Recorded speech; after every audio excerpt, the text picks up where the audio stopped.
জান্নাতি মুখ করায় তারা। জোরে বলুন সুবহানাল্লাহ। বুখারী শরীফের মধ্যে পাওয়া যায় আল্লাহর নবী আল্লাহর হাবিব বলেন, বান্দা যখন আল্লাহর নৈকট্য হাসিল করে ফেলে নফল ইবাদতের মাধ্যমে, ওই বান্দা যখন আল্লাহর কাছে যেটা চায় আমার আল্লাহ সঙ্গে সঙ্গে দিয়ে দেয়। শুধু তাই নয়, বুখারী শরীফের মধ্যে পাওয়া যায় আল্লাহর নবী আল্লাহর হাবিব বলেন, ওই বান্দা যখন আল্লাহর নৈকট্য হাসিল করে ফেলে আল্লাহ পাক ডাক দিয়ে বলেন, আমি তখন আমার বান্দার চোখ হয়ে যাই, আমার বান্দা সেই চোখ দিয়ে দেখে। জোরে হবে না সুবহানাল্লাহ। বুখারী শরীফের ওয়ে আপনি পীর কেন মানবেন? বুখারী শরীফের মধ্যে স্পষ্ট ভাষায় পাওয়া যায় যে বান্দা যখন আমার নৈকট্য হাসিল করে ফেলে, বান্দা যখন আমাকে হাসিল করে নেয়, বান্দা যখন আমাকে অর্জন করে নেয়, আমি তখন ওই বান্দার চোখ হয়ে যাই। জোরে বলুন না সুবহানাল্লাহ।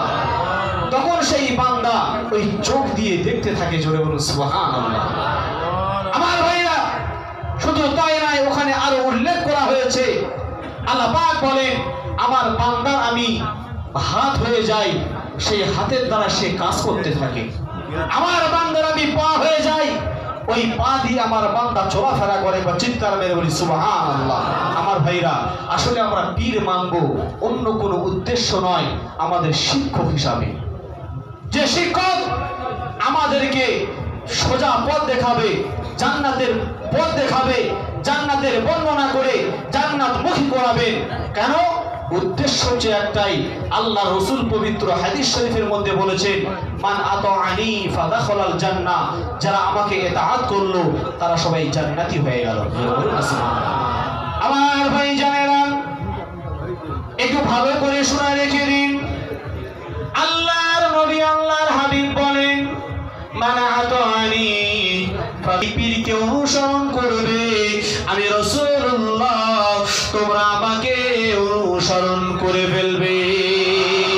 ও ভাই জানেরা, সাহাবায়ে কেরাম এক সময় প্রশ্ন করেছিলেন আল্লাহর রাসূল সাল্লাল্লাহু আলাইহি ওয়াসাল্লামকে, ইয়া রাসূলুল্লাহ, ইয়া হাবিবাল্লাহ, হুজুর, আপনি যেদিন দুনিয়া থেকে পর্দা নিয়ে চলে যাবেন, আপনি যেদিন দুনিয়া থেকে বিদায় নিয়ে চলে যাবেন, ইয়া রাসূলুল্লাহ, ইয়া হাবিবাল্লাহ, হুজুর, আমরা সেদিন কাকে অনুসরণ করব? আল্লাহ রাসূল জানিয়ে দিয়ে গিয়েছিলেন, যারা কোরআন ও হাদিস মোতাবেক চলবে তোমরা তাদেরকে অনুসরণ করবে।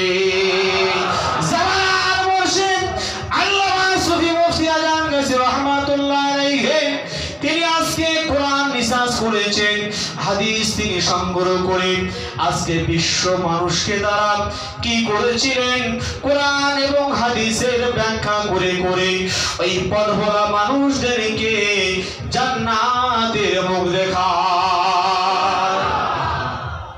পীর আপনি এই জন্য করে মানবেন, অন্য কোনো উদ্দেশ্য নয়। আমার ভাই জানেন, একটু গভীর মনোযোগ দিয়ে শুনে রেখে দিন বাবা, সিহামে আবু তালিবে 3.5 বছর জেলখানায় বন্দী করেছিলেন। কোনো অপরাধ ছিল না, কোনো দোষ ছিল না, কোনো ভুল ছিল না। আমার ভাইরা, রাসূলের কাজ ছিল একটাই, যে পথ ভোলা মানুষকে কি করে আলোর দিকে নিয়ে আসবে, জাহান্নামী মানুষগুলোকে কি করে জান্নাতমুখী করবে।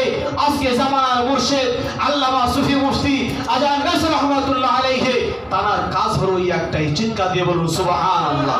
অনেক বাধা আসবে, অনেক বিপদ আসবে, সেটা অবশ্যই ট্যাকল করতে হবে, সেটা ধৈর্য ধরতে হবে। আল্লাহ পাক বলছেন, আমি তোমার সঠিক রাস্তা দেখিয়ে দেবো। একবার জোরে বলুন না সুবহানাল্লাহ। আমার ভাইরা, আমাদের মাথায় রাখতে হবে যে শ্রেষ্ঠ যুগে, আখিরি জামানায় আমরা শ্রেষ্ঠ দরবার পেয়েছি। জোরে বলুন সুবহানাল্লাহ। এটা এমন একটা দরবার যেই 10 দিনের সালানা ব্যাপী উরসিকুল, কাল কিয়ামতের ময়দানে আল্লাহ সুবহানাহু ওয়া তাআলা ফেরেশতাদেরকে বলবেন, আমার মালায়েকা ফেরেশতা, যাও আমার বান্দার আমলনামা তুমি চেক করো।